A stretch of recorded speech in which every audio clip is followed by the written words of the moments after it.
वो ये चाह रहे थे कि भरोसा रखें, मुल्क छोड़ के ना जाएं, इत्मीनान करें, अपने मुल्क बदअमनी यहाँ पर ना फैलाएं और स्टेबिलिटी की तरफ जाएं।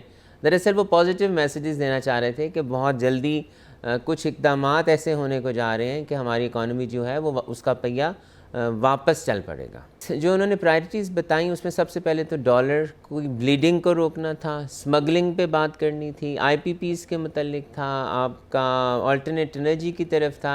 मैं उम्मीद करता हूँ कि chief of the army staff की बातों से ही लग रहा था कि 6 महीने से के अंदर बहुत कुछ बेहतर हो जाएगा, लेकिन इस बात से वो बिल्कुल वाज़ेह है कि फ़ॉरेन इन्वेस्टमेंट तब तक नहीं आएगी जब तक लोकल इन्वेस्टमेंट ठीक नहीं होगी और यहाँ पर ब्यूरोक्रेसी ठीक नहीं होगी। पहली बात तो ये है कि क्या हमारे आर्मी चीफ और हमारी एडमिनिस्ट्रेशन इंश्योर कर सकती है कि डॉलर का रेट नीचे आएगा, जो वो नहीं कर सकते हैं।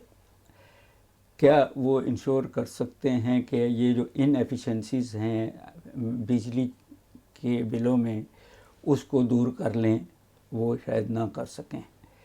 क्या वो इंश्योर कर सकते हैं कि जो आपके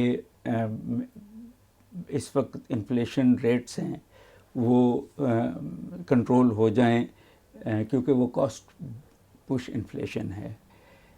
वो ये भी इंश्योर नहीं कर सके अभी तक कि वो जो विद होल्डिंग टैक्स इन्वेस्टर्स का लिया हुआ है एफबीआर ने, वो रिलीज़ करके वापस करते हैं उनको। आर्मी चीफ की जो मुलाकातें हैं ये उनकी डोमेन से बाहर है कि वो बिज़नेस कम्युनिटी से या किसी और से मिले, क्योंकि जो उन्होंने आइन के तहत ओथ लिया हुआ है वो इसको हरगिज़ उनको इजाज़त नहीं देता। उनका एक बड़ा लिमिटेड रोल है पाकिस्तान की अंदर और उनको वही रोल निभाना चाहिए। जिस तरह उन्होंने मुलाकातें की और उससे हमें एक और भी चीज़ नज़र आ रही है कि वो आपको एक कॉन्सेप्ट है ना कि ऑल इन वन, कि वो उस वक्त हमें एक फाइनेंस मिनिस्टर भी लग रहे हैं, वो एक एडमिनिस्ट्रेटर भी लग रहे हैं, फॉरेन मिनिस्टर भी लग रहे हैं, वो एक रोड मैप दे रहे हैं आगे कि पाकिस्तान ने किस तरह चलना है, पाकिस्तान की इन्वेस्टमेंट किस तरह आएगी, पाकिस्तान के ब्यूरोक्रेट्स को कैसे कंट्रोल करना है, सोशल मीडिया के लिए कौन सी टास्क फोर्स होगी। तो ये बातें जो हैं ये हमारे लिए एक बड़ी अलार्मिंग सिचुएशन है। Chief of the army staff ने ये बात की निशानदही की कि ये केयर टेकर गवर्नमेंट पिछली केयर टेकर गवर्नमेंट से ज़्यादा पावरफुल है लीगली, इसके पास लीगल इख्तियारात ज़्यादा हैं।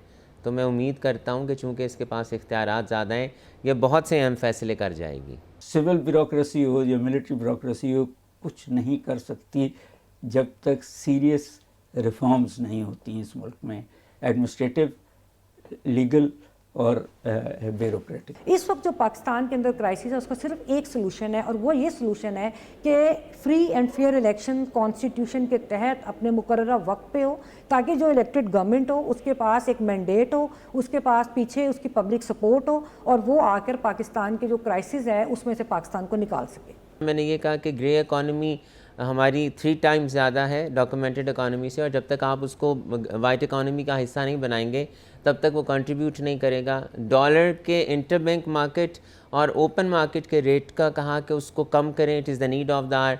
बिजली के बिलों का कहा कि आप सेल्स टैक्स के और इनकम टैक्स के रेट्स को कम करवाने की कोशिश करें और जो टैक्सेस हैं उसको सर्दियों में आगे ले जाएं ताकि गर्मियों में बिल ज़्यादा आते हैं, सर्दियों में कम आते हैं। एक और जो मैंने तजवीज़ दी वो ये दी कि हमें इलेक्शंस नहीं चाहिए, हमें पहले चार्टर ऑफ इकॉनमी चाहिए।